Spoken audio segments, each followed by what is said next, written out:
тими моҳири ёвон ба шикасти сеюми худ дар Лига Якум мувоҷеҳ шуд.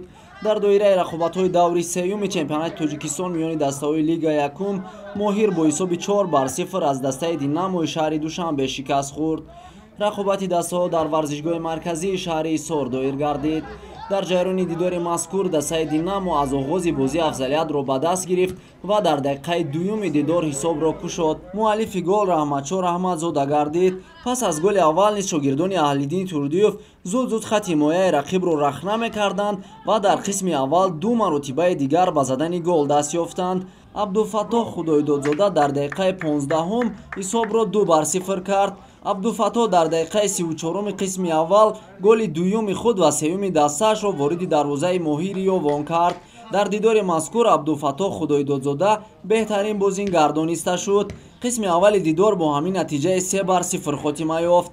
Сунатулло Азизов аз ҳайати Динамо дар дақиқаи 51-уми қисми дуюми дидор аз зарбаи 11 метра голи чоруми тимашро вориди дарвозаи моҳири ёвон кард. бо ҳамин тартиб дастаи Динамои шаҳри Душанбе пирӯзии дуюми худро дар Лига Якуми чемпионати кишвар ба қайд гирифт. дастаи моҳир бошад дар се даври Лига Якум ба дарвозаи худ 10 гол сар дода танҳо 1 гол ба самар расонидааст.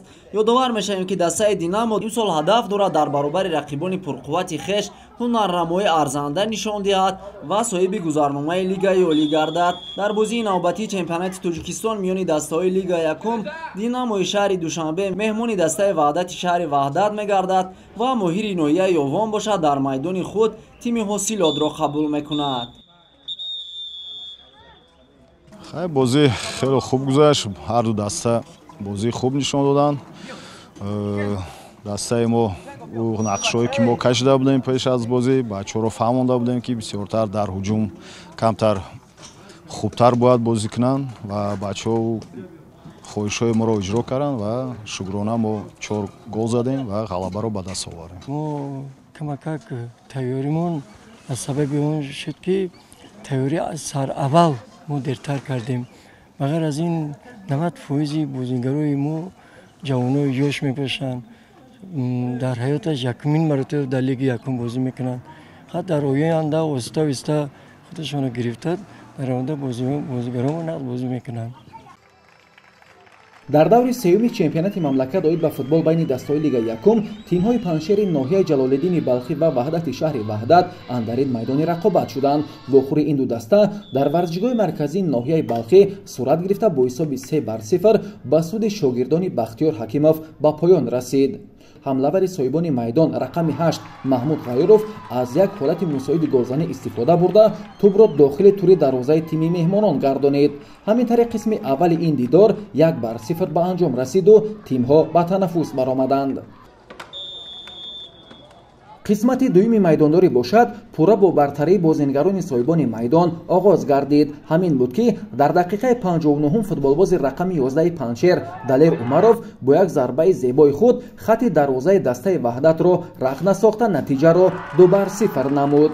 дар дақиқаи 88 бошад бозингари дигари тими панҷшер Боронов Султон аз партофти саривақтии ҳамдастааш моҳирона истифода бурда тӯбро бо сар дохили дарвозаи тими Ваҳдат намуд.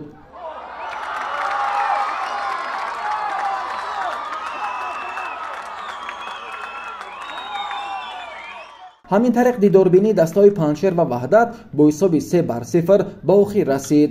ёдовар бояд шуд ки дастаи панҷшери ноҳияи Балхӣ дар мавсими имсолаи футбол миёни 12 даста то ба ҳол ба шикаст рӯбарӯ нагардидааст. тими Ваҳдати шаҳри Ваҳдат бошад аз 3 даври бозӣ анҷом дода танҳо як имтиёз ба даст овардаасту халос.